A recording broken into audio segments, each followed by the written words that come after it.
Hi, everybody. Is everybody hearing me? Okay. So, my lightning talk, I'm just going to talk a little bit about how I entered this world of D-Lang. It was in the year of 2018. I had spent years studying C and Python very deeply, and I was bored. I thought, I'm going to look for some exotic language. And I had heard years ago from some guy at university about D-Lang. I thought, well, that sounds strange. Let me just check it out. And I decided to learn it just for fun, just to relax. And I thought, well, you know what? This language turns out to be actually quite useful because it is very powerful and it is very easy to use. And I decided to make it my main language. And as a result, nowadays I have been doing everything in D. And I even started going to some events there in my country in which I would try to make some advertisement. I would often tell people about it. And I decided to go online on Facebook to search for some Facebook about this language because the Python Facebook group has, I think, 30,000 people. The C Facebook group has, I think, 40,000 people. And I only found one Facebook group about the D-Lang, and it only had one member. So I decided to, no, it wasn't me. The only member was the guy who had created it. And I ended up chatting with this guy, and he said, people left D-Lang when it changed to D2. People liked the D1 when it changed to D2. People disliked it, and they moved on to Rust. And I said, I'm going to create my own group, and I created my own. Nowadays, it has, I think, around 600 members. And I did it in an effort to see if I could maybe the language, make this language more popular. And I started making my own events there in my country. I started organizing my own events in which people would be able to give some lightning talks like this. In one of them, I was talking about computational art using algorithms. And here are some examples that I showed there. They were written purely in D, using the ARSD library here. This is the Sierpinski-Gasket algorithm, which uses recursion.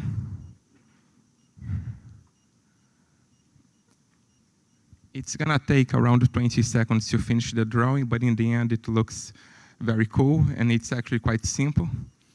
And I have here the Sierpinski triangle, which does something similar, but with a triangle instead of a square. I'm going to put here one beside the other, so people can see them in action. I use that as an example of how you can use computers to make art, to show that computer science can be something beautiful as well. And both of these softwares were written purely in D, using a library which was also written totally in D. The triangle is done. And the square should take a little longer, but you can see this beautiful artwork made here, in which it basically divides the triangle in three, and then in each smaller triangle, it performs the same division, and then it does it again in each of the smaller ones until it reaches a point, the base case in which instead of dividing, it just paints the whole triangle and stops. And what you have is this image, which, although very simple, is also very cool. And as you can see here with the square, I think you already get the idea of what's going to happen in the end. How many? 25 now. 25 seconds. Okay. And I went to an event which was about free software, and I was going to give a talk teaching people how to make 2D game, a simple game, and I made it all in D in front of them. And some of them were even interested and asked me if it was possible to become a developer in D. And I said, yes, you can.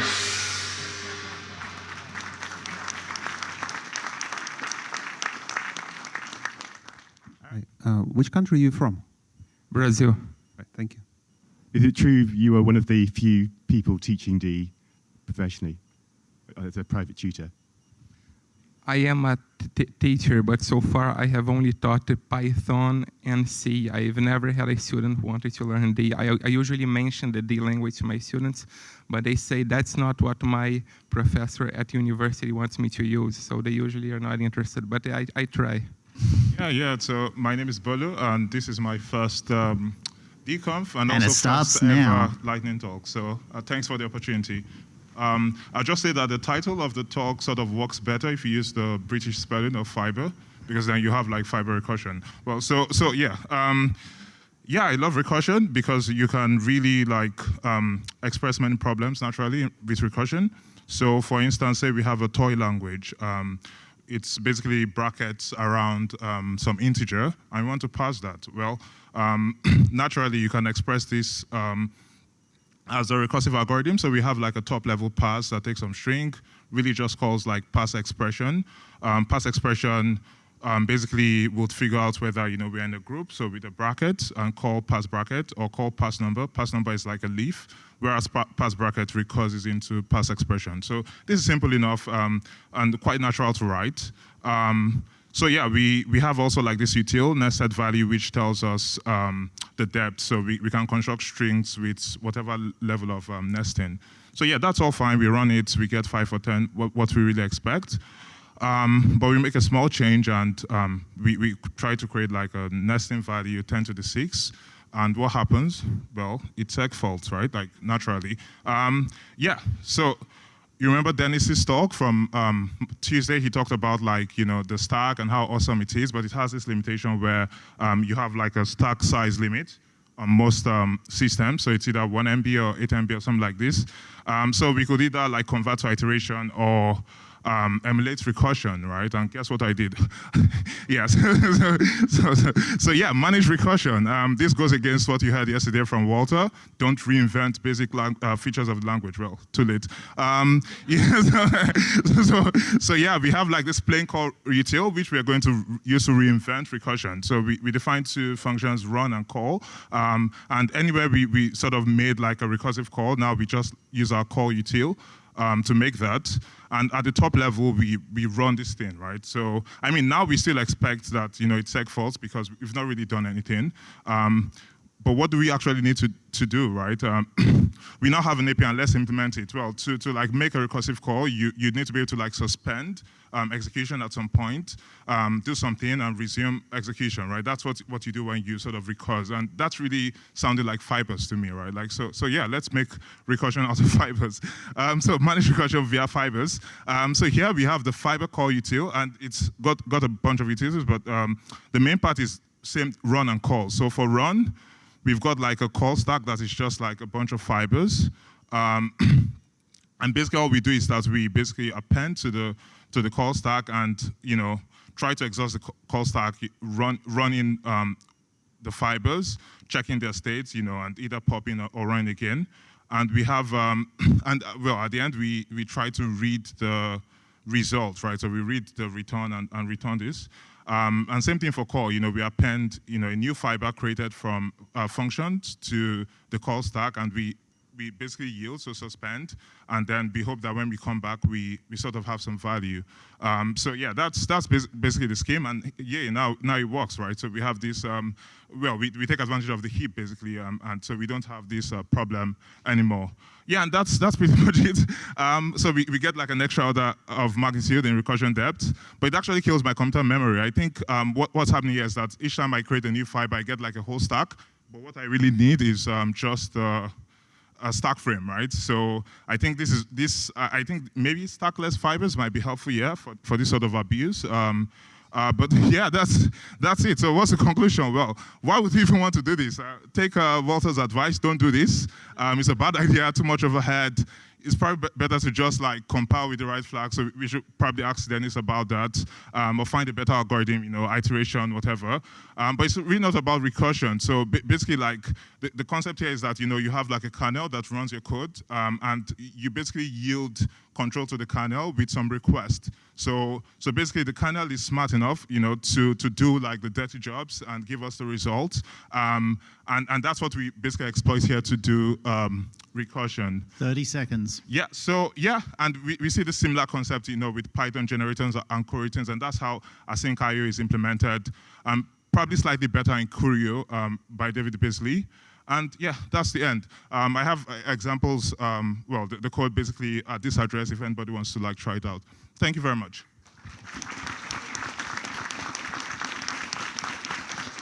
Questions, anybody? Can I still do it? Can I still do it? All right, well, we got 1 second, and... All right. It said, can we bring the gong to all future DCOMs?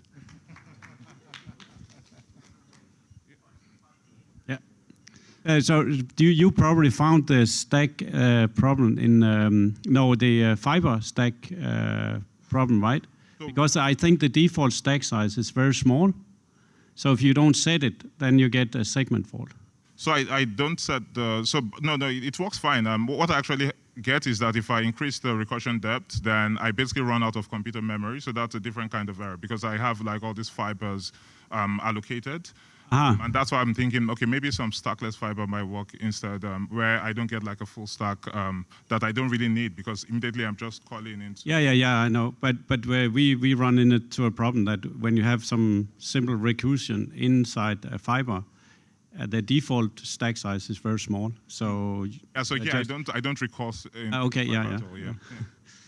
So hey, I'm Luis. I work at Weka. And I'm presenting LDC-Lint, which is a compiler plugin for post-semantic analysis. This came from an idea that I had to make a linter from the DMD as a library. So I created DMD-Lint, but it didn't go quite well because DMD as a library had a lot of issues. And thanks to Razvan that also made this a little better. So at Weka, we got this idea of running a post-semantic analysis plugin, so we don't need to run the semantics again. So basically, Joan started doing the plugin interface to implement plugins for the DMD AST. So I started implementing LDC-Lint or porting DMD-Lint to LDC-Lint, some rules. I only have 3, I guess, or 4. But it's pretty much a proof of concept right now. But it should be simpler and run faster in terms of not running the linter into calls. And also you can specify the linter in the compiler arguments and put it in the default arguments of ldc.conf. So you don't need to just worry about it, just enable warnings and it works. So I can try to do a demo. This is not really prepared, but well.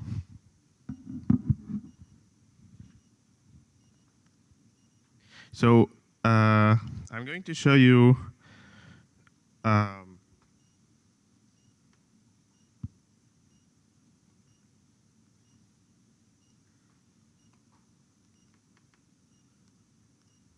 So I'm going to show you how I test the linter, and this is lit with file check. So this is rules that are running right now. This is very simple rules, and most of there's false positives right now that I'm trying to fix. But ultimately, I want to run this in a big code base.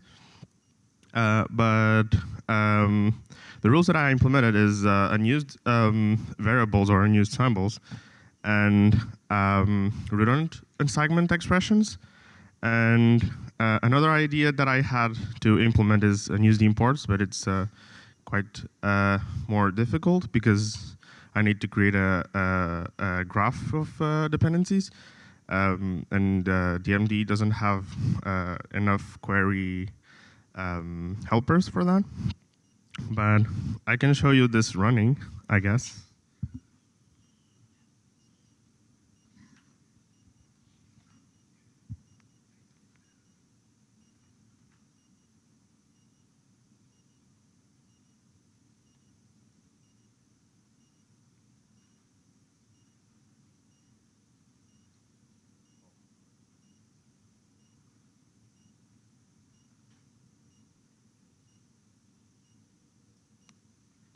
So this is a build of Alicylint for Weka compiler, because this is my work laptop, but it should work.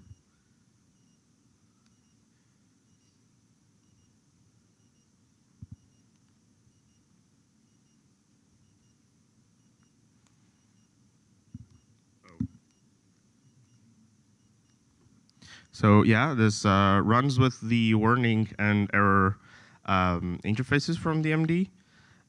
Soon I want to probably shift from that because there's some warnings. Currently, there's no way to disable compiler warnings or specific warnings. 30 seconds.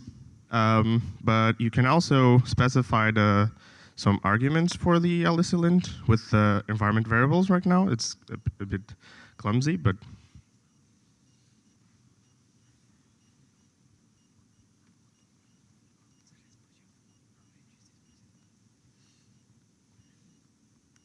so this basically disables all the rules, but you can enable another ones, like just unused.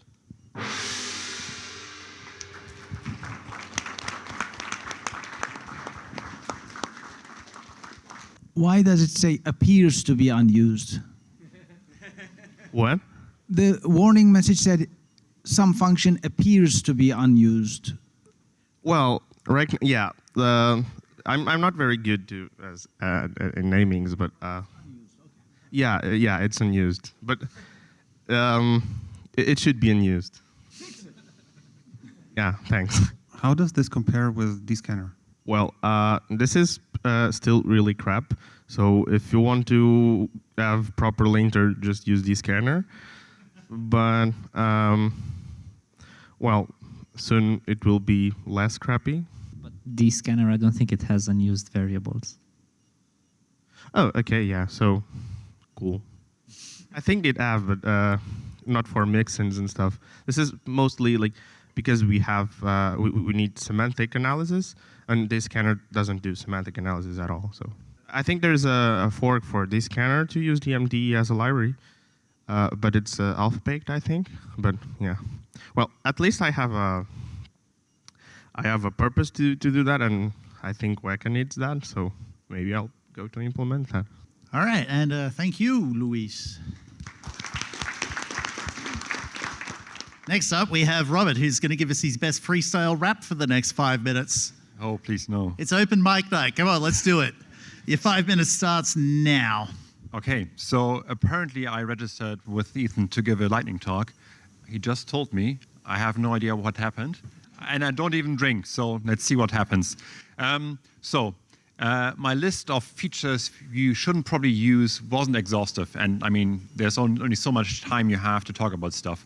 But obviously the other things you probably shouldn't use, which make your life difficult. Like the obvious ones are like GG shared. And then also I think immutable and const quite often make your life a lot harder than it actually needs to be. Like I'm not sure if you can actually get rid of it at some point, but immutable seems nice on the surface, but like the actual benefit of it is not that big. But like I guess most of you have experience with that to some degree. But then maybe what is like not that much or that obvious. So one of the things that I mentioned in my talk was using nullable to basically get a return value. But nullable is also quite old, and the interface is clunky and has some like really nice footguns in there. So you can check if it's null, but you don't have to. You can just call get.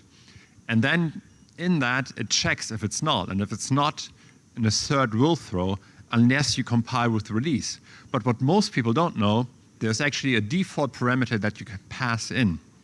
So, and that, as far as I remember, is actually lazy, which is another thing that seemed very smart on the beginning. So for the the people that are lucky that haven't used lazy before, you basically can say this parameter is lazy. So there's actually a lazy keyword in there. And the idea there is that the expression is only evaluated when you actually need the value. But that gets really hairy if that lazy expression has side effects to the outside world. So it's basically a delegate that doesn't get called until it gets called, and you don't really know when it gets called. So lazy is probably a feature you should also really not be using. So what else? Another pet peeve of mine is trailing commas. Like Stephen, who's working with me, really hates me for it. What I like to do if the line gets too long, I put the comma at the beginning of the new line. Exactly.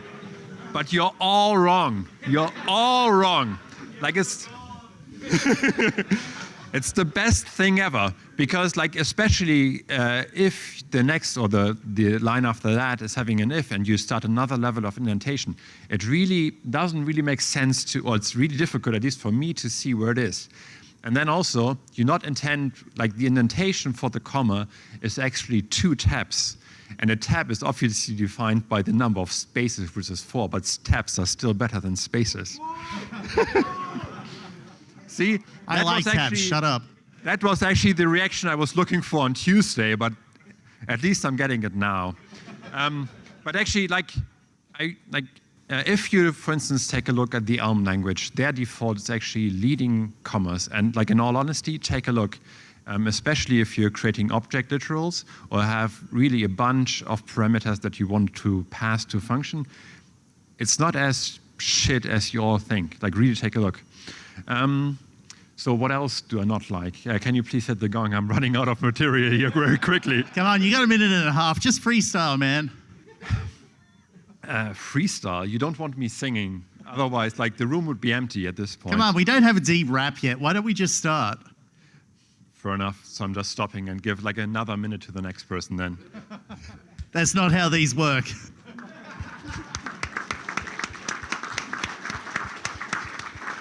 Fine.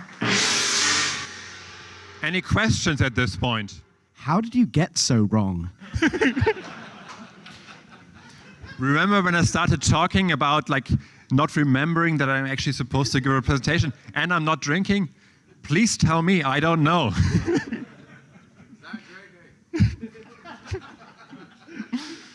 Next thing to go is going to be my name.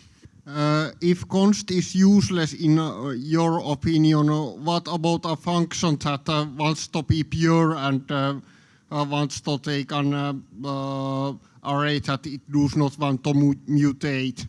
So pure is interesting. There I sort of would go to what Attila said, like rule number 1. Use your head. Like the thing I forgot to mention, I thought of earlier, is like no throws. Another, like eventually something's going to throw. Just live with it. It's not perfect, but well, that's life, right? So you mean that just needs for pure attribute? Yeah. I mean, to pardon my French, but at some point you just have to shovel shit every once in a while. All right, thank you for that enlightening talk, Robert. Hi, I'm Grégoire from Ahrefs, and I'm going to give some introduction for Alexander's talk. So Ahrefs is a company that is like basically doing big data. We sell data to people doing online marketing. So what we do is we have a backend team that runs a crawler and like crunch numbers, and a front end that is going to serve this data to users. All the backend is written in OCaml, and like if you ever look for a programming language, that's the best programming language around. We provide this data to our front end, and a few years ago, we decided to move our front end from all the mess that was like PHP and JavaScript to WYSONML. WYSONML is basically like a shiny syntax for OCaml. And one of the founding stones that allow us to do this is ATDGen. So ATDGen is a language in which you describe some type, and it's going to generate an encoder for JSON as well as type definitions. This allows us now to have fully typed data from the backend to the front end. ATDGen also exists for Python or like Java. Well, now we are at DConf. Why am I telling you about this? So a few years ago, we started to build our own search engine. We already had the web index, so building a full-scale search engine was not that far. The core of this is in C++, and we have the layer above this in OCaml that is doing a lot of communication with C++ using JSON. It would have been very nice there to have ATDGen. Sadly, we didn't. And now we are moving this C++ code to D, and we decided to make it easier for ourselves by having ATDGen from the beginning. So now Alexandre is going to show you more about ATDGen itself. Yes, thank you, Grégoire. So I'm one of the 2% of the company who actually does D. I'm going to show you exactly how that works. So in practice, you just define a type in the syntax, and then ATDGen will generate serializer and deserializer in various languages, D and OCaml, and that's useful for exchanging data. So in practice, that's how it works. So we have this type search query and 2 fields. That the first one is a float, a list of float, and the second one is an integer. And it's going to generate the corresponding destruct with one serializing function and one deserializing function. And the nice thing about D is that thanks to UFCS, you can just call it like that. And yes, I'm using VibeD, I'm sorry. To do everything in one line, and it works well. It checks that the JSON you actually provided is correct. In addition to that, we also have a couple of cool features in ATD. So one of those features is type annotations. So if you're not happy with the default type that is actually being used, you can just specify the dealing type that you want to use for the representation, and it will use the correct type. Also have optionals, which underneath is using nullables. This allows to provide or not provide a value, which can be useful. And we also have sum types. So the problem about D is that sum types is not really first-party features of the language, while in OCaml it's a first-party feature. So that's how like some OCaml ATD code, which describe a type that can be of multiple different types, will be translated to D code. So for the moment that works, but I think it could be better. And we also have other cool features like templates. So you can generate templates, inheritance, and tuples. Even though tuples also kind of suck in D, but it's okay. So what to take away from this? Again, some type. I wish some type would be easier to use in dealing. If you don't like all of this, it's also convertible to JSON 30 schema. seconds. So, okay. And what's nice about it compared to OpenAPI specification, like the talk we saw on Tuesday, is that it's lightweight, and you get to use OCaml, which is very fun, and it will open source soon. And thank you. Oh. Yeah, so one of the speakers clearly said that OCaml is the best programming language in the world. And I assume this also means that OCaml is better than D. And having seen Robert's comma-first tab-filled source code, I can concur. But what is the motivation for D in this OCaml ecosystem? So it's really the core of the engine itself, and it's quite low level compared to what we usually do in OCaml. So it's always a question of where you put the needles between like OCaml and like C++ or D. And I think we get something good here, but doing this like lower level manipulation in OCaml would actually be painful. And D is fun. Which one is better, D or OCaml? If you ask me, I will say D. If you ask him, he will say OCaml. All right, I think we're done then. Give it up.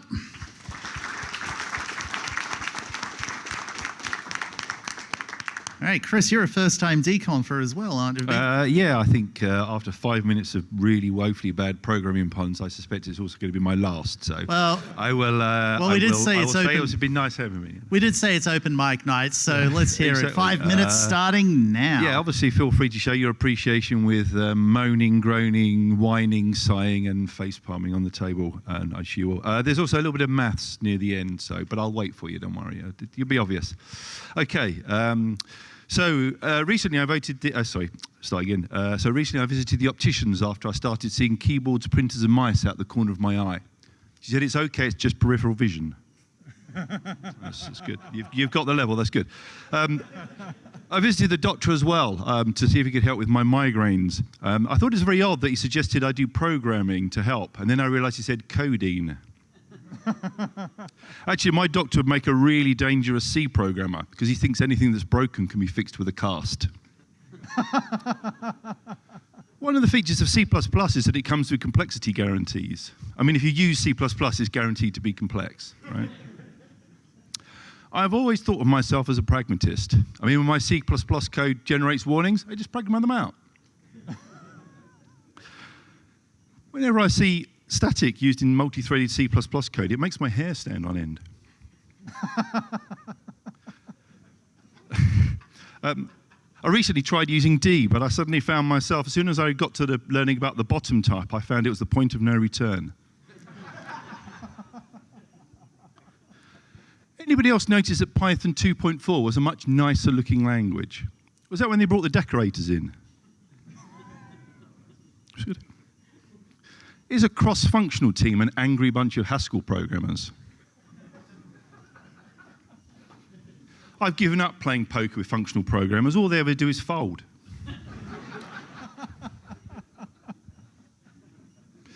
When Sherlock Holmes talks about a three-pipe problem, does he mean one that has grep, cut, sort, and unique? When I'm working from home, I like to get my kids involved. I call it au pair programming.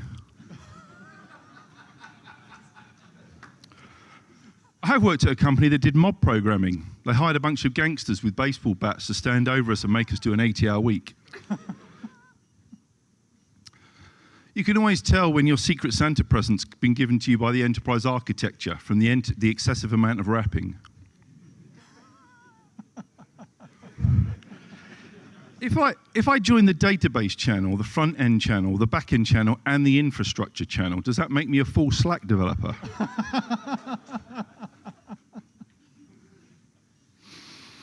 Always make your version numbers palindromes, then they're automatically backwards compatible.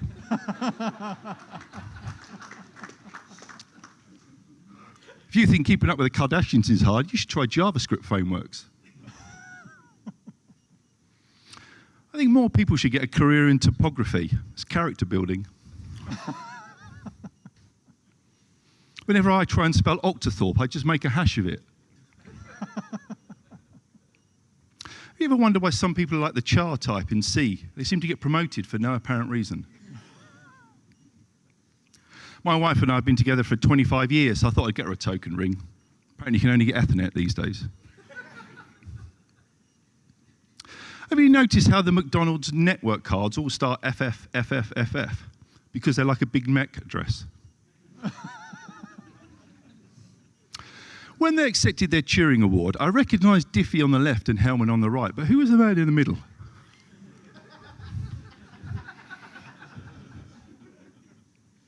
I bought the second edition of Martin Fowler's refactoring book.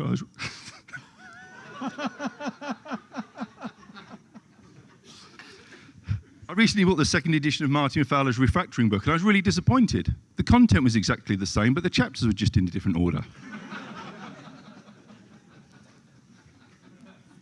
I've been thinking about writing a novel myself. It's a dystopian piece about a 16-year-old lad who's constantly fighting to prove he's not a robot on the internet. I'm calling it Capture in the Rye. Most of my systems have 5 nines reliability. Sometimes they work more than 45% of the time. Thankfully, there's only 30 seconds left. Keep going, keep going. The Wildlife Trust has deemed our code base a conservation error on account of the number of bugs. I gave up the other day trying to upload a picture of Marcel Marceau to a website. I just kept getting a 415 unsupported MIME type. You should never upgrade your database schema. The sequel's never as good as the original. I'm going to enjoy this. There'll be no questions. Nah, come on, let's ask a question. Come back here, come back here. Come on, you need to take account for what you just did. Get back up here and take some questions. What is the favorite dish of a functional programmer?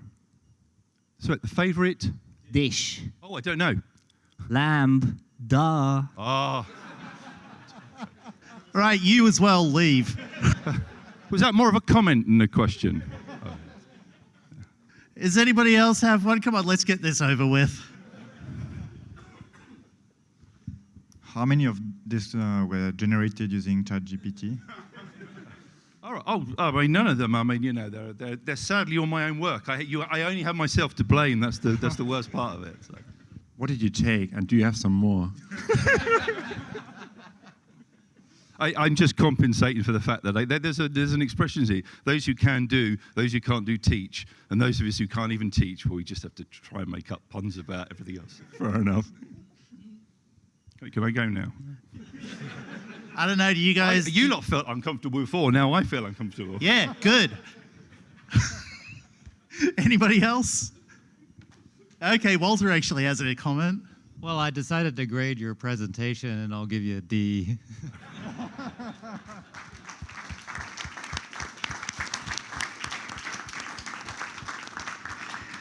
This community officially has no hope. Thank you, Chris. Okay, so before the talk, I have plenty of time, I know. So there's a pull request here. You know how you can't assign associative array to a global variable. I was asked about this at breakfast by some people. Stephen made library code to convert it to a struct at compile time, and using that, it's easy to fix this long-standing bug. And I thought it would be fun to maybe merge it live. It's been open for a while. To approval, so these guys are complicit. Let's try it out in the next beta and send all your bugs on Bugzilla. And now, completely unrelated, the talk can finally start. Building DMD. So building anything in general. I have a low tolerance for complexity when building your open source project. I want to clone it, enter it, and then if it's good, just run one simple command, standard, and I get a default configuration, a working executable. And everything more complex gets downhill from here, like having to install dependencies, fair enough, and initializing submodules. Oh, I should have cloned recursive or something. And multi-step, multiple instructions with meta build systems. And worse is even when it's non-trivial and not documented, I have to scour the repository for the right makefile. Or worse is, please install this fancy, awesome build system, which you have never heard of. It's totally worth it, and meh. And there's even a special place in hell for these kind of things, where a litany of manual build steps of downloading, unzipping files, and then going through all kinds of hoops just to build your stupid project. So where does DMD fall on this scale? It used to be that you could just use make, but you did have to specify the make file for the target with the F flag, so not quite S tier. But worse than that, while on Linux you could use GNU make, on Windows you had to get the special digital Mars make from the DMC compiler, put it in your path, and make sure that that gets found before any GNU make, or else it wouldn't. Best make ever, says Walter. But it was not very contributor friendly, so it was changed to a script written in D. So decompilers have a decompiler, developers have a decompiler, so just use RDMD. But the build script itself is like more than 2,000 lines long, and it combines the implementation of a build system with the configuration to build DMD. So editing is quite hard, and it would output commands like this. So that makes it hard to modify it.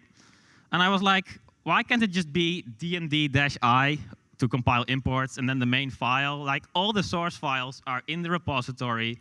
There's no external LLVM dependency.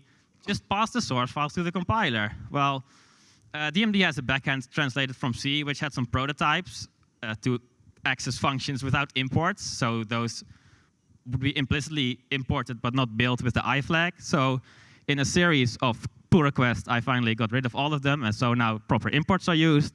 So now you don't have to list every source file. Another source of friction was version Mars, which was used because the backend is shared with the DMC C compiler, which is no longer maintained, so these can all just be enabled by default and removed. There are a few of these left in the front end, which can be default replaced by a check. If it's not in GDC or LDC, then it's in DMD.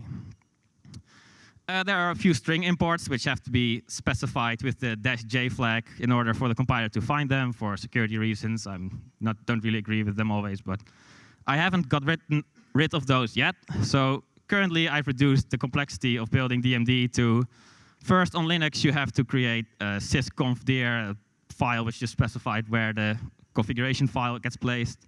And then from the source folder, DMDI main with 2 string import flags and then an output file, dmd.exe. And this builds in a similar performance to the build script. There are a few differences, like DMDI alone doesn't include debug info, and the build script does some multi-threading and incremental builds. It builds separate parts. But yeah, DMDI works just great, and I've posted about this on the forum for some more details. And ideally, it's just dub build and 30 seconds. 25 seconds. Okay. So yeah, ideally it's just dub build. Now I've reduced, seen the minimum amount of effort required to build DMD, so that wouldn't be hard to add. So yeah, if I have some seconds left, I can just say use neat, the language from Matthias. He wants a user. And that's all.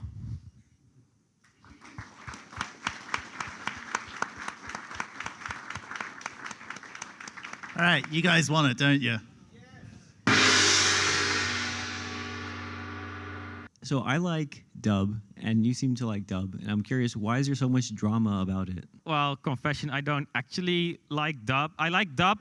Okay, so what I really like about dub is that most D projects, you clone the repo, you run dub build, and then you get a working executable. That's like what I want. What I don't like is the complexity of the specification. Like dub projects are just so simple, just a collection of source files, and still you have all these fields. So that's why working on it, the code base seems harder to approach than it should be. But why they dislike it? Well, for more complex builds, which some people apparently love, judging by how those build steps, it's not very flexible if your project isn't just a collection of D files and has to have a complex dependency of other programs that need to be run before building your project. So it's simple, but it's simple by design, and some people like complex build. No more questions then. Thank you, Dennis. Hello. I didn't like the sound of that sigh. Do you have another rant to make? Yeah, a little bit. All right, you got 5 minutes. Go for it. Right, I hate build systems, and yet here I am to talk about one. Why? Rage-induced development, because all of them suck. Build.d, by the way, is even worse. Now, to answer your question, why do we dislike dub? Because it's not a build system. It's a package manager, and it has a default build system that works really well if all you want to do is take all the D files in source, build them, please, and use the -i flag and make it available for other people, which is great until you try to do anything non-trivial, at which point it keels over and dies. For instance, if you want to build something that depends on your final binary, you can't. I mean, you can do a post-build command, but you can't make it depend on the fact that you just built this thing because it's not a build system. So you can't really add edges to the DAG. It's not possible to do it. And people have done a lot of workarounds around it, and it just doesn't work. So I built one called Reggae, and the name is obvious if you look at dub. And what it does is it's built from the ground up to be a internal DSL in D to build a DAG. So you can specify edges in the graph and what it should produce and what the command should be to produce it and make things depend on each other. And instead of using make, you use this. Now, built on top of that is basically a meta build system. So it's like CMake, but instead of their horrible language, you use D instead to describe the build, and then you can do anything. And the other thing I wanted to really do is the fact that dub is ubiquitous is a good thing, so I agree with that. You don't need to know anything about anything. You can just add a dependency and off to the races you go. But dub builds everything all at once by default, which is slow. It doesn't know about dependencies. If you change any module in source, then it'll rebuild the whole thing again, and I don't like waiting. So let's not do that. So instead, Reggae asks Dub for the information about the build, including all of the transitive dependencies, and then generates a build. What I usually do is use the Ninja backend, but you can use a makefile. There's a binary one as well. And by default, it builds per D package, because that ends up being faster depending on the dependencies. Ask the compiler what the dependencies are, so you don't rebuild the whole thing. You don't rebuild what you need to. And uses threads, so when you're building per package, it tends to be a lot faster. So you can get reductions I just tried Vibe.d with Dub, and it took twice as long as Reggae, and that was from scratch, having to download all of the dependencies each single time. Because Dub does it sequentially, I don't know why. Reggae does it obviously in threads, because that's the only way to go, because we're not in 2003 anymore. And I have 32 threads, why am I using one?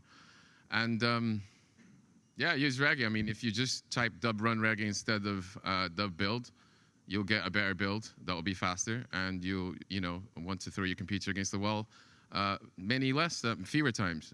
Is that just me? No? All right, okay. Rage. I guess I'm done early.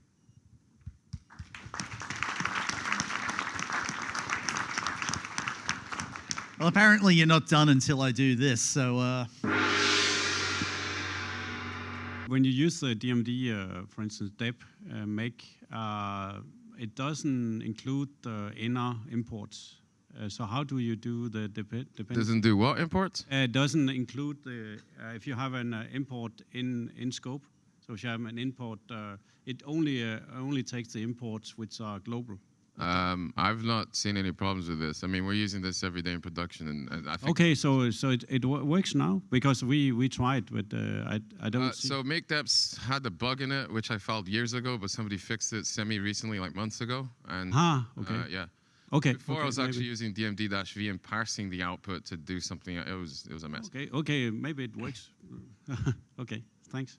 What are the biggest hurdles in D when it comes to incremental compilation? There's some template issues that have happened in the past with template emission bugs. There were a few bugs with unit tests that I fixed because there was a counter that was basically being used to name them, and it didn't get incremented the same way. But I mean, like I said, we're doing this every day at work, and it mostly works. Have we had problems? Yes, but it mostly just works. And in any case, I said Reggae does compilation per package by default. It doesn't need to. You can tell it to do per module or all at once. What is the justification for having a separate build tool and not just making the compiler able to do all this stuff? Because it doesn't do it right now. I would rather the compiler be the build tool. I don't care. Rebuild things, please. Why are you making me care? And if you did that, how would that interact with multi-language builds? Good question. Sure. Also, another thing I failed to mention that Reggae knows how to build C and C++ files too, so you can just mix all of them. I mean, you can literally go, give me object files for that directory, and it can have C, C++, D. It'll just do it. You mentioned there was 3 backends, right? You got 4 actually. Oh, whatever. 4 backends. So Ninja is, I think, the default, right? Yeah, it is now. Okay. I think I've only ever used Reggae to build the Ninja thing. I didn't even know that had other cool backends. But what do you think is the fastest? Like why have the binary one? Is that? In case you don't want to depend on Ninja being installed on the system, so you have a D description. All you have is a D compiler. You have no external dependencies, and their work. That would be the justification.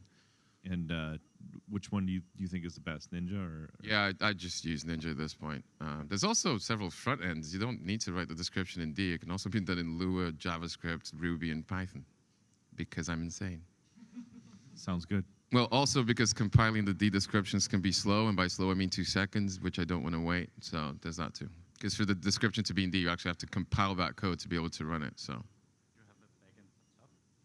Yes.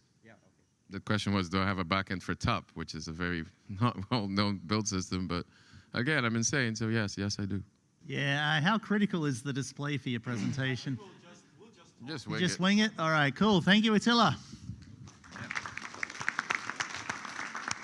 These guys are also first-time DCOM speakers, so, they're not having the best time right now. Give them a little bit of support.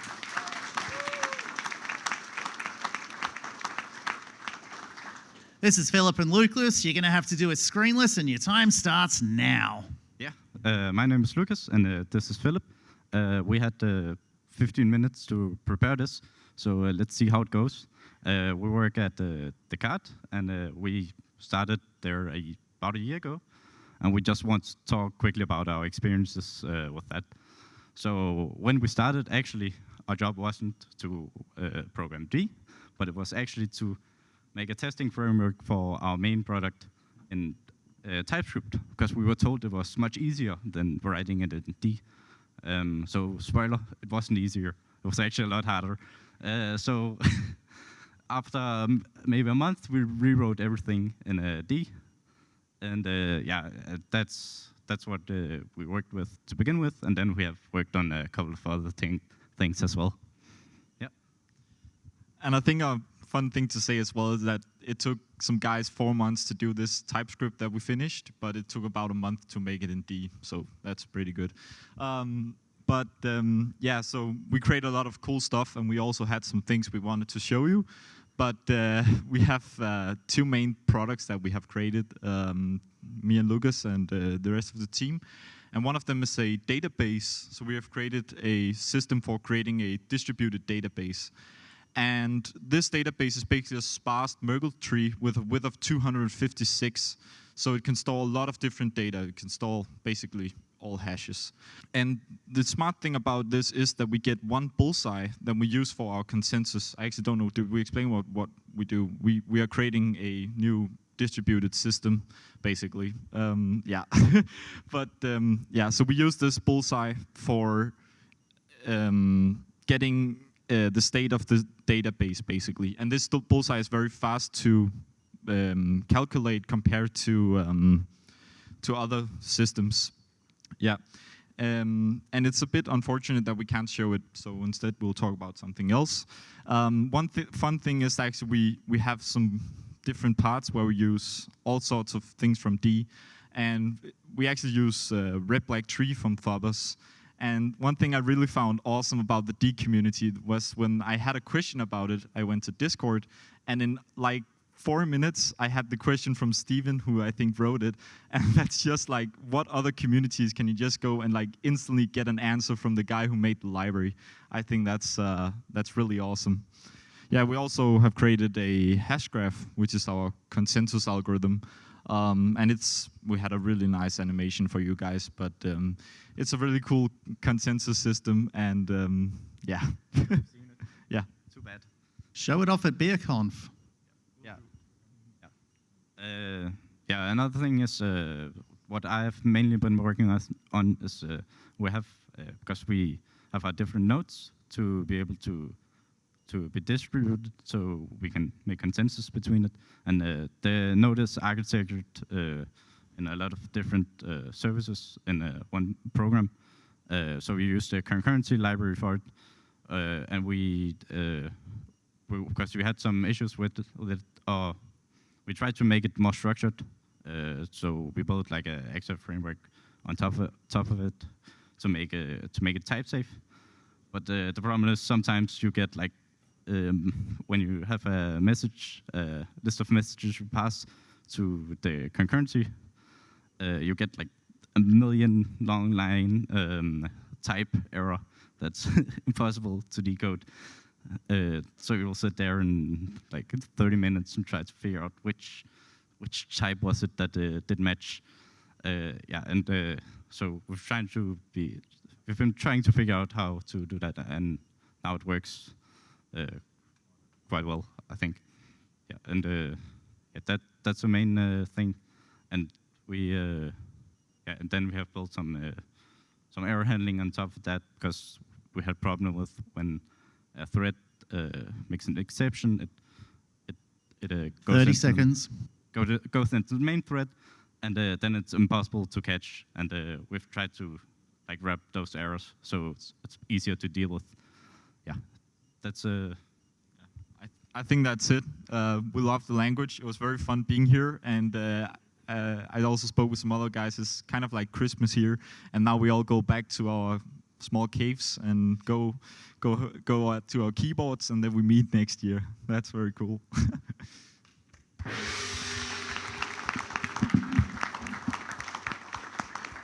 What's the most frustrating part of D-Lang for you?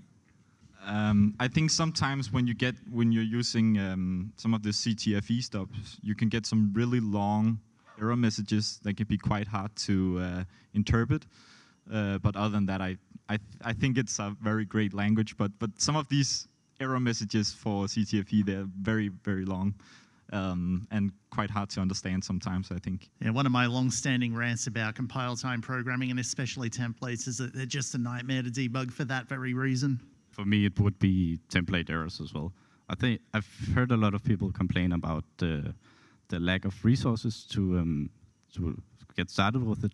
But I actually think that's quite great about D, because you have at least for the standard library, you have all the documentation, you have all the examples in one place. You don't have to go to a forum to figure out where somebody made something 5 years ago that doesn't work, where they do some weird stuff and you have no idea what's happening. I actually think that's quite a great part about it. Yeah, so I just wanted to say thanks for the appreciation on the Discord, and I wanted to let everyone know that the Discord is actually a really good place to get help if you're looking for it. There's like people around the world that are usually using it, and most of us know a lot of stuff about D that we can answer the question. Oh, and you can get to it from the homepage and community. There's a community Discord link. Cool. I think that was more of a comment than a question, but you guys got anything to add? No. Oh, well then, thank you.